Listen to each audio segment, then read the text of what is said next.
Hello po mga kababayan, kamusta po kayong lahat? And once again, welcome back to another episode of Simply Talkies Vlog. So ang pag-uusapan natin mga kababayan, it's all about your Pastor Quiboloy, si Pacquiao po mga kababayan. Kasi ang latest development kahapon, siya po ay na-cite in contempt at ganun din po yung House panel on the legislative franchise endorses the revocation of SMNI franchise. No, yan po ang ating pag-uusapan, bibigyan ng opinion at reaction. Pero bago po tayo magpatuloy, tayo po ay magbibigay-pugay at pasalamat sa lahat ng ating channel members, followers, subscribers, nagla-like at nagsishare ng ating videos. Maraming salamat po sa inyo sa mga nagsishare ng ating sa mga nagsishare ng kanilang mga blessings. Maraming salamat po sa inyo.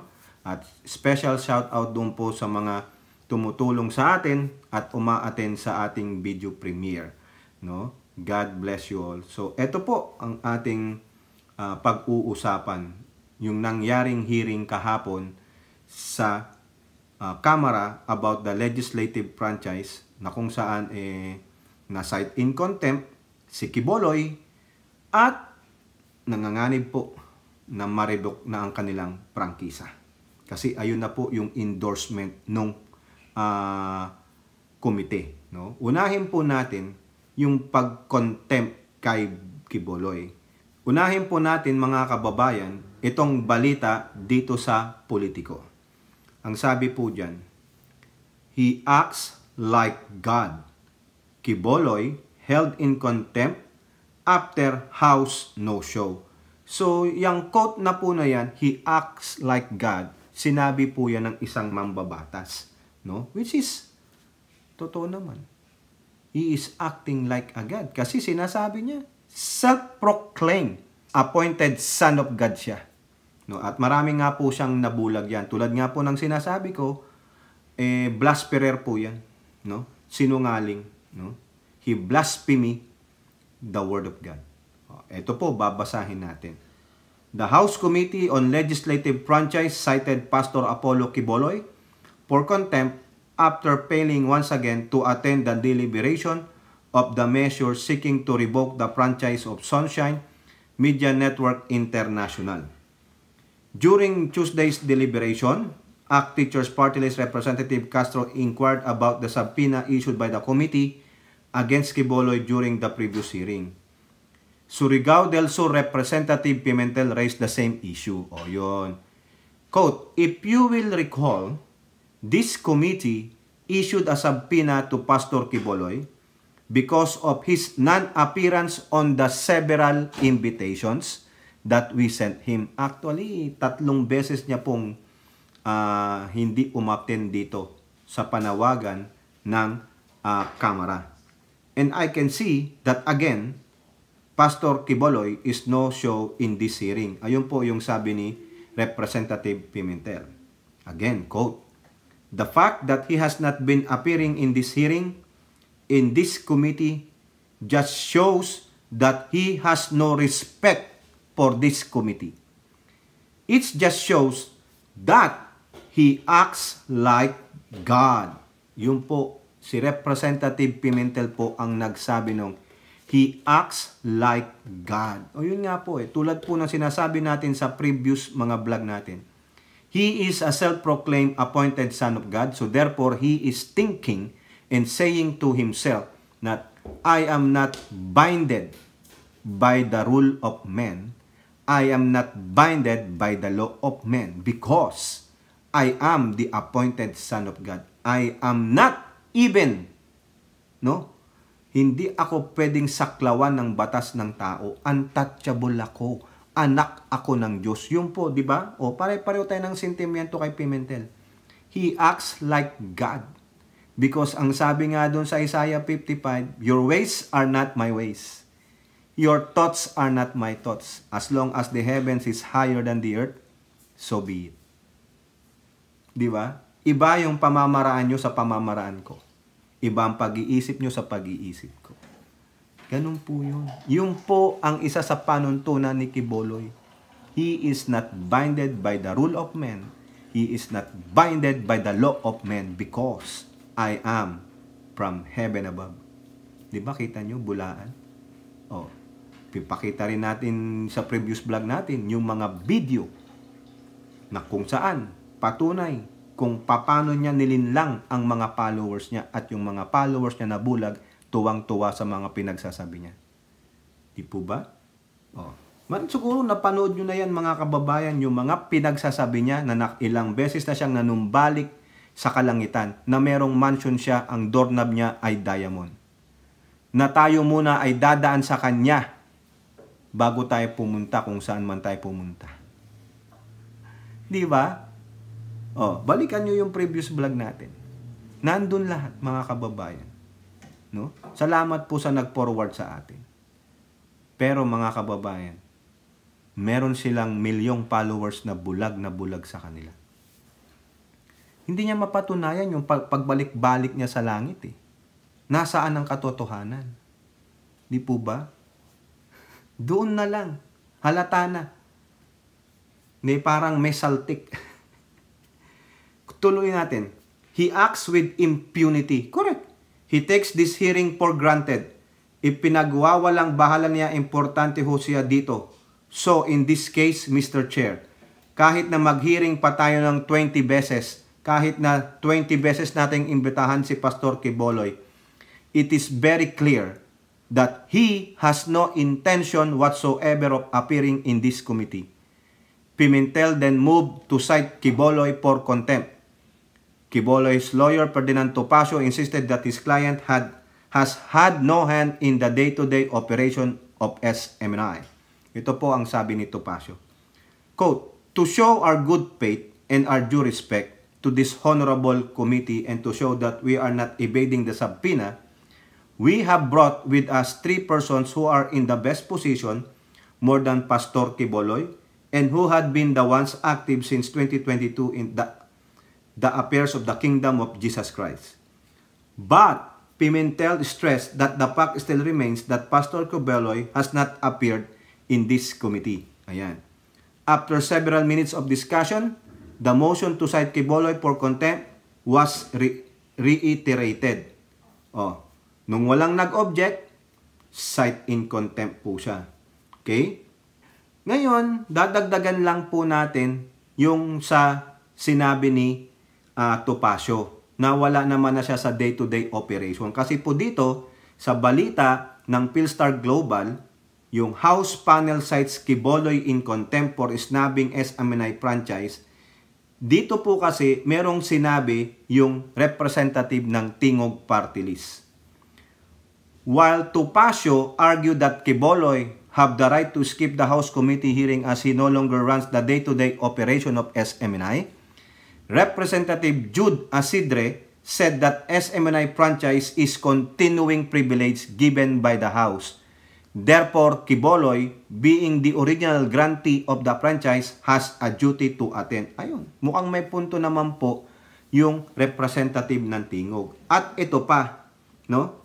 Nagsalita pa rin si House Deputy Speaker, Representative David Suarez. Okay?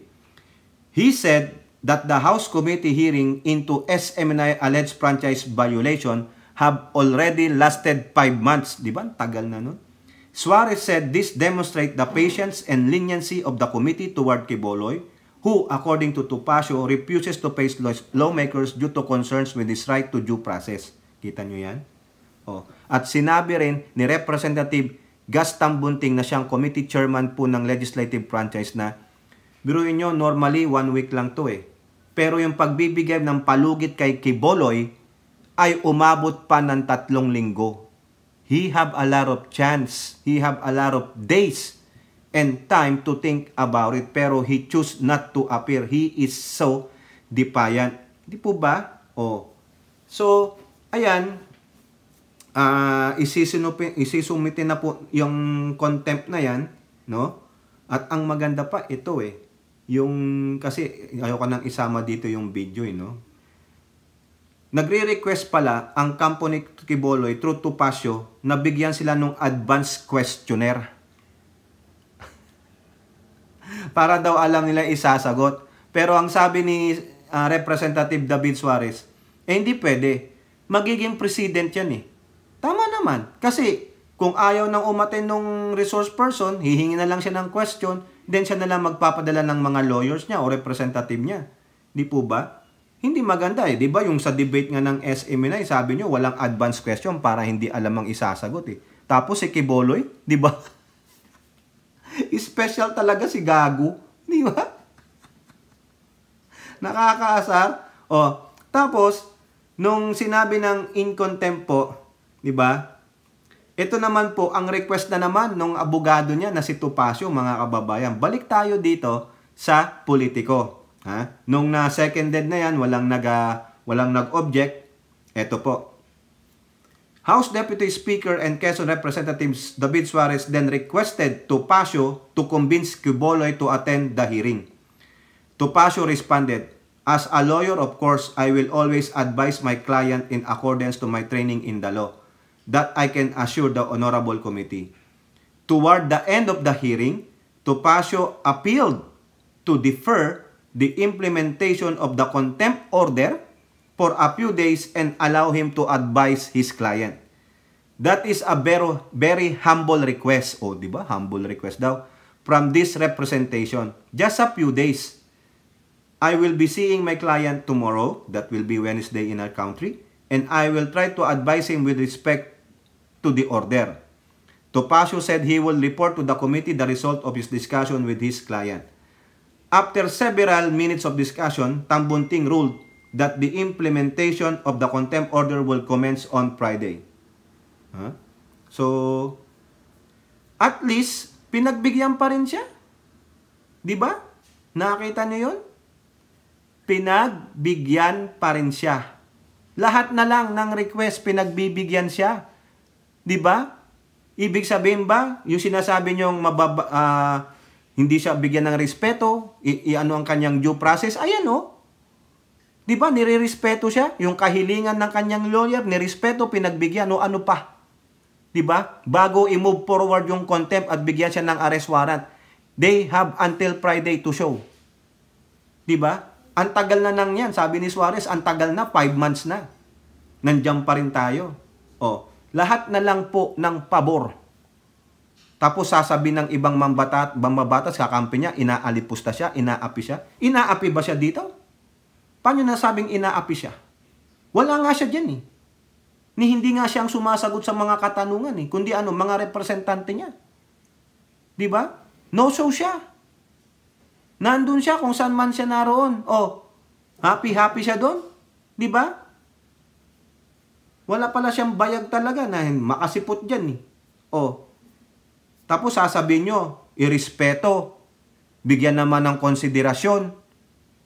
Ayan o, binigyan ng konsiderasyon, nire-respeto siya, tinatawag siyang honorable, hindi siya binagago. O, lahat na lang ng hiling, inaayunan, hindi naman sinabing hindi pwede. O, di ba? Hanggang Friday.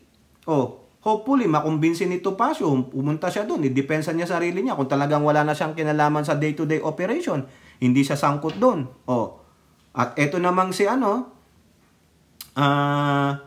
eto namang si Castro, gusto pang paimbestigahan yung another issue yang kay Castro, no? Dito tayo kay Quiboloy kasi he acts like God. He is defiant. Kasi nga sa akin, iniisip niya, I am not binded by the law and rule of men. Because ako ay appointed son of God. Ako ay almighty. Kaya wala kayong saklaw sa akin, hindi nyo kayang saklawan ng batas ng tao ang anak ng Diyos. Di ba? Ganon ang kabaliwan ni Quiboloy. Ganon ang panloloko niya. O, ngayon, at the same hearing din, no, sa pagpapatuloy nun, inendorso na po ng Legislative Committee ng House, ng panel na yan, na for revocation of SMNI franchise. Klarong-klaro ang violations nila. Ayan po ang sabi sa Politico, no? Kaya malamang po to, hindi kaagad yun kailangan pang idaan yan sa plenaryo ng Kamara, pagbobotohan yan, no? Majority votes. Ngayon, kung hindi makakuha ng majority na yung bang hindi pwedeng i-revoke, matutuluyan itong Suarasug na matanggalan sila ng prangkisa. No? Siguro yung mga violations niyan, alam nyo naman, sinabi yan ni One Rider, Representative Gutierrez, at ganun din si Representative PBA Party List, Migs Nograles. So babasahin po natin dito yung ulat ng Politico. The House Committee on Legislative Franchises has approved a measure seeking to revoke the franchise granted by Congress to Suarasug Media Corporation, known as SMNI. During Tuesday's hearing, Surigao del Norte Representative Johnny Pimentel moved to approve House Bill 9710, authored by One Rider Party List Representative Raj Gutierrez. So, yun nga po yung sinasabi ko sa inyo kanina. Quote, in the 6 hearings that we have conducted, this committee, I believe, was able to establish violations of Suarasug to their franchise. Pimentel said Suarasug violated Section 4 of its franchise referring to its responsibility to the public regarding the alleged dissemination of wrong information.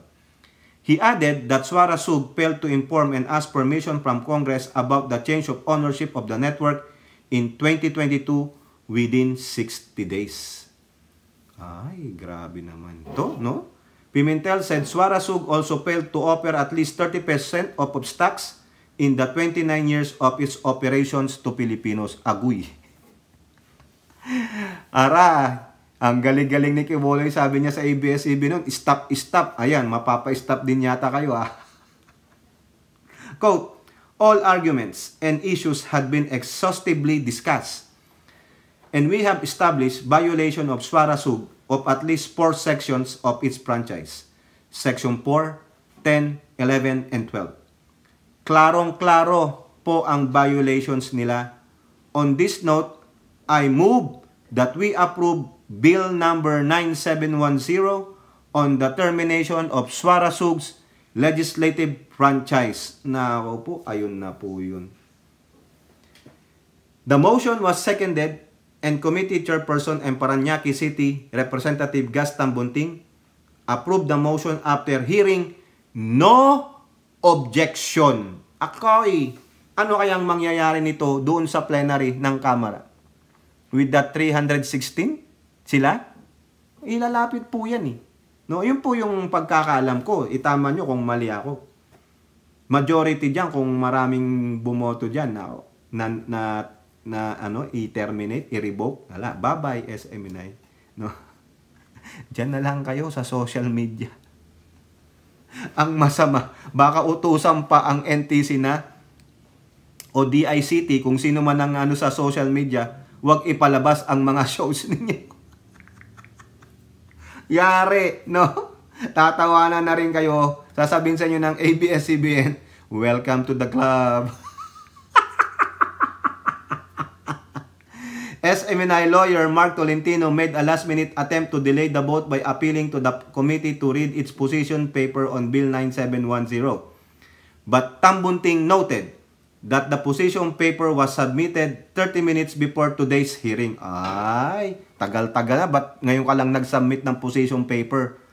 How could you expect us to reproduce it and give all members a copy?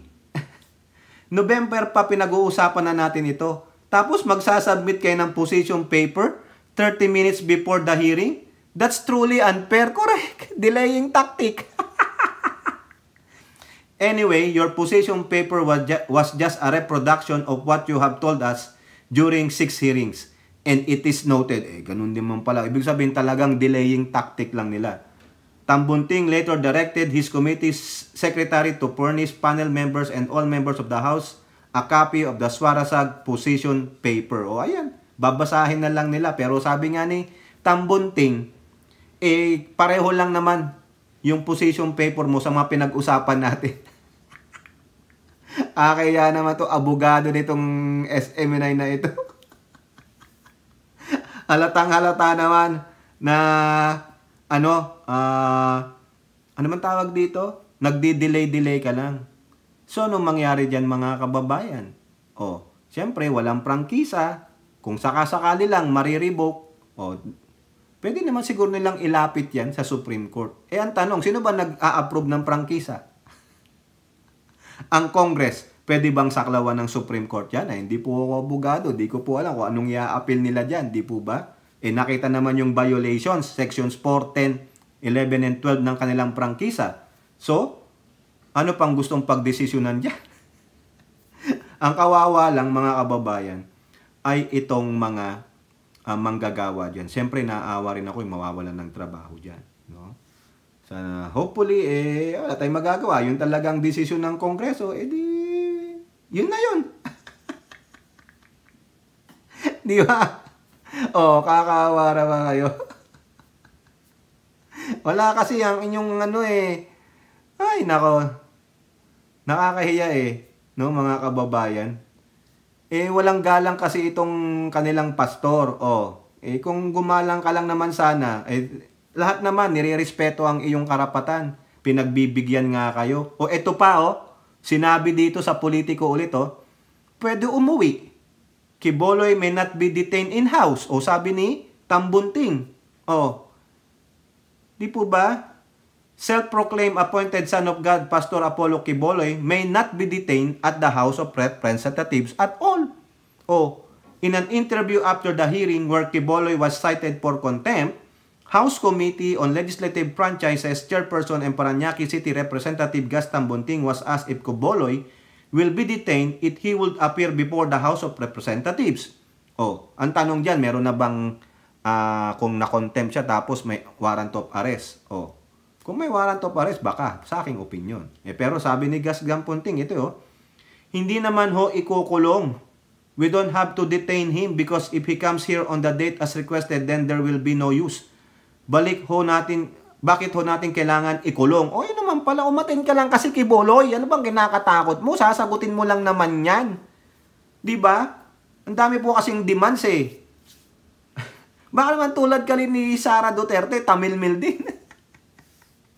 Opo, pwede po siya umuwi. Tingnan nyo. Galing na yan kay Tambunting diba? Nirirespeto pa rin ang karapatan niya. Ginagalang siya. Diba? Ito, kung magsinungaling si Tambunting, di kastiguhin natin. Basta umatin lang daw siya, sabi diyan, Diba? During the hearing, Quiboloy lawyer Ferdinand Topacio asked the committee for a few days to allow him to talk to the pastor. Pinagbigyan na po siya. Di po ba? Tambunting said the contempt order will be implemented on Friday, March 15. Yun. Hanggang Friday po. Pag wala, talagang defiant siya, matigas ang kanyang ulo, ayaw niyang sumunod, even na kinausap na niya siya ng lawyer niyang si Atty. Topacio, then Topacio cannot do anything. Masasite in contempt kasi si Topacio ngang nanghingi ng konti pang panahon. Di ba? Kung hindi makumbinsi ni Topacio, and then the lawyer exhausted all means, ano pang magiging recourse ng Kongreso? Then they have to implement it because yun ang procedure Kaya walang masasabi dito na yung ibang mga kakampi ni Quiboloy na sinasaklawan yung kanyang karapatang pantao. It is the lawyer itself na ang nakiusap with good faith. Nanghingi siya ng request hanggang Friday para lang ma-delay yung contempt. Kasi kung di niya gagawin yun, iko-contempt talaga siya. Sinabihan na yung Sergeant at Arms. Pag kinontempt yan, maglalabas na lang ng warrant of arrest. Sinong pipirma? Siyempre, si Ninong Martin. Yari na naman si Ninong dito. Babatikusin na naman ito ng mga Duterte supporters. Ako nga, nababatikos na di ba? Okay lang yan. Magkaiba tayo ng politika ngayon. Doon kayo magkomento sa video. Hindi pwedeng samahan ko na lang kayo palagi sa politika ninyo. This is a different now. No? I am an admin supporter. So if you have an issue with mga videos ko because I'm supporting this government chastising your political ally, so be it. Di po ba? Doon kayo magkomento sa video. Doon nyo ipahayag ang inyong pagtutol sa mga videos natin na kinakastigo ko ang mga ito. Sa palagay nyo ba, pag may maling ginawa ang Marcos administration, ang Kongreso, ang Senado, kakastiguhin ko rin po yan. Kahit na sino pa yan, basta nagkamali, kakastiguhin natin. Parang yung sa DA, hindi lang po ako nakakapaglag, iniipon ko po Yung sa DA, kakastiguhin natin yan. Yung NFA issue nila, kakastiguhin natin yan. Wala tayong pakialam kung Marcos pa yan. Pero may mali po dyan. Kakastiguhin natin yan. Kaya yung politika nyo, hindi ko pwedeng samahan ngayon. Kasi itong politika nyong Duterte ang siyang gumigiba. Ang tanong, bakit kasi nagpapagamit ang dati ninyong Pangulong Duterte sa mga taong kumampi sa Marcos administration na hindi napagbigyan? Na akala nila, nung sumuporta sila, mabibigyan sila ng utang na loob, pero hindi sila hindi sila nababagay na magsilbi sa bayang ito under Marcos administration. Ayun ang nakikita ng gobyernong ito. Sino sila para magdikta? Diba? Hindi porket tumulong ka, may kapalit. Ako tumulong ako sa Marcos admin Even the campaign, binablog ko yan. Pero I don't expect. What I expect is for this government, not for myself, but for the entire Filipinos and the country. Whether you are living in the Philippines or abroad. Hindi ko kailangan umuwi ng Pilipinas para malaman ko ang balita sa ating bansa. There are a lot of ways to get news. No? Hindi kailangan presensya mo doon. May paraan na. Di po ba? Kung ang politika nyo dati sinamahan ko, dahil tayo'y nagsawa sa dilaw at nakita natin may ginagawa naman silang tama, why na? Pero ngayon, mali na Hindi nga kayo makapagpakita ng ebidensya sa mga accusations nyo laban sa gobyernong ito. Di po ba? Kung gusto nyo akong i-chastise doon sa video, kasi nandoon lahat yun But personally, don't get it to me. Doon kayo sa video magkomento. Para kayo rin ay magsama-sama kastiguhin ng mga pro-admin.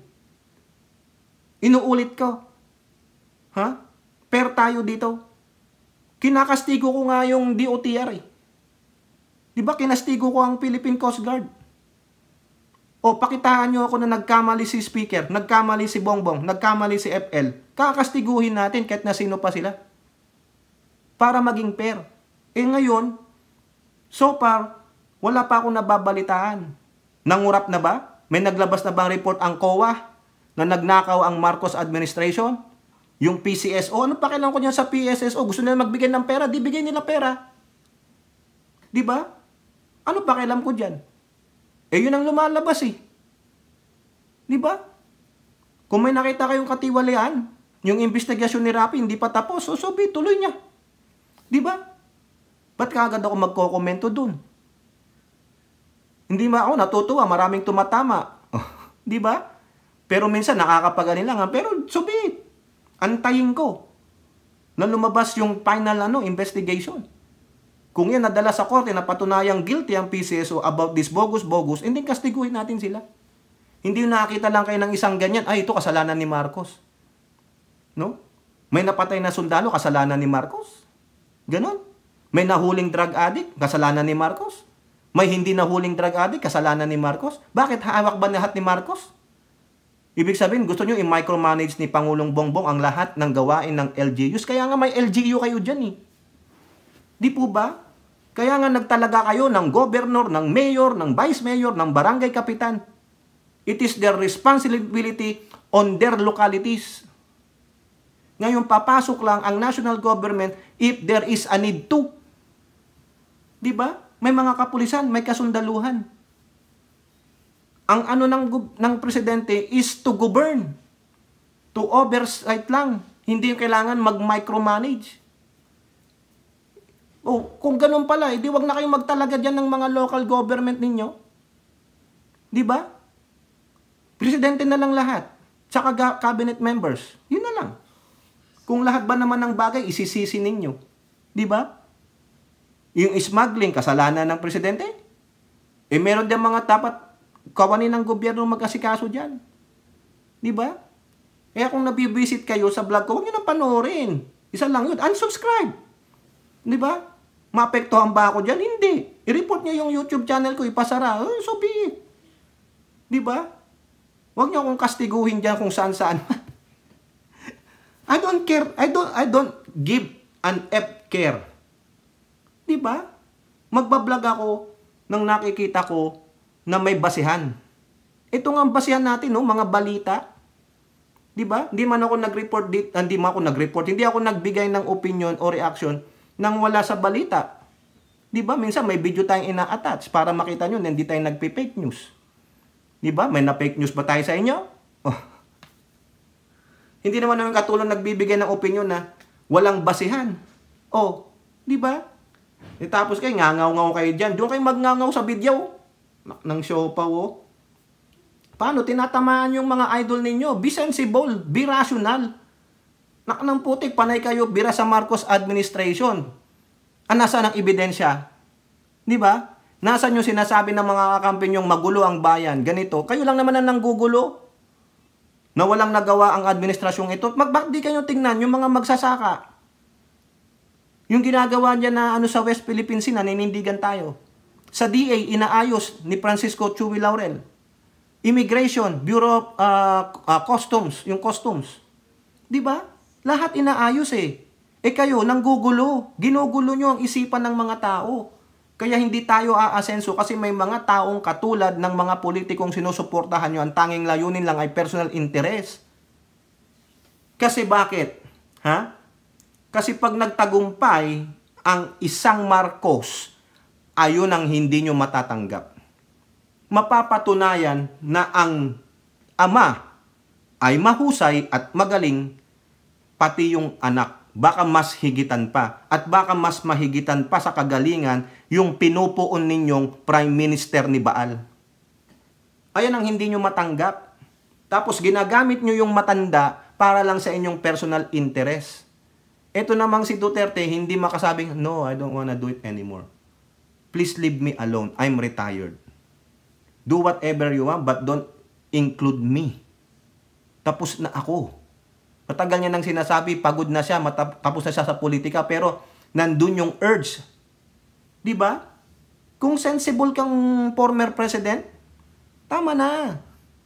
Di ba? Hindi. Kasama ka pa, nagiging enabler ngayon ng kaguluhan, ng destabilization. Kasama mo pa tong BP. Di ba? Okay lang BP kung wala na siya sa, naging oposisyon ka na lang, wala ka na sa gobyernong Marcos, hindi. Sabi nga nung friend natin, no? Ano siya? Doble cara. Doble cara. O yung double-minded. Parang ganun. Po ba? Kayo, mga kababayan, no? Diyan po sa ginawa ng Kongreso, ay ng Kamara, kay Quiboloy, nilagbag ba ang karapatan pantao niya? Hindi ba siya nirespeto? Hindi ba naging considerate ang Kamara? Di ba? Lahat po pinagkaloob sa kanya. Hiniling nung kanyang lawyer na i-delay muna ang contempt. Dinelay hanggang Friday. Pinagbigyan. Sinabi ni Gaston Bunting, hindi naman siya ikukulong. Pwede siyang umuwi. O basta umaten lang siya. Gusto na lang nilang malaman ang posisyon niya. Ano ba talaga yung posisyon niya doon sa inaakusa sa kanya? O, nawala ka na ba talagang kinalaman? Yes, ipaliwanag niya. Ganito po nangyari. O, gusto naming malaman. Kung talagang nasa katotohanan katulad ng sinasabi mo, paliwanag mo. Punta ka doon. At kung maririnig namin na may sense yung sinasabi mo, baka kampihan kita. O, yan naman pala. Si Quiboloy, nagsasabi ng katotohanan. O, gawin mo rin yan sa Senado. Pabulaanan mo rin yung sinasabi ng mga biktima, allegedly mo, ng karahasan mo. O, sasabi mong hindi korte yan. O nga, why not? In aid nga eh. Kung nasabi mo yan doon, why not the same thing you can tell that to the court? Di ba? At least mabibigyan mo ng idea ang tao. Hindi naman pala. Mabait naman pala. Wala ebidensya. O, noon natin malalaman. Yung trial by publicity, kasama na po yan eh. Ganyan po talagang kalakaran. Kasi alam nyo ang media, ang news, lalabas at lalabas yan. Lalong-lalo ka na, high profile ka. Hindi pwedeng isweep under the rug lang yan. No. Kung isisweep under the rug, so where's the justice then? Anong gusto nyong ipagpatuloy ng ating society, ng ating lipunan? Na pag merong nakagawa ng hindi maganda, nakagawa ng pagkakamali, we just sweep it under the rug? No way. Di ba? Kaya yung sinasabi ni Sarah na trial by publicity, you're so wrong, BP. Tulad nga po ng sinasabi ko sa previous vlog ko, you should have shut up. Ang galing-galing mong mag-shut up pagdating sa West Philippine Sea. Pero pagdating kay Quiboloy, ano ba ang meron na hawak ni Quiboloy sa laban sa inyo? Ano ang pinanghahawakan niyang alas para lalo nyo siyang pagtakpan at kampihan. Ang mamayan gusto lang ng katotohanan. Gustong marinig ang panig ni Quiboloy. Bakit hindi ma-afford yan ni Quiboloy?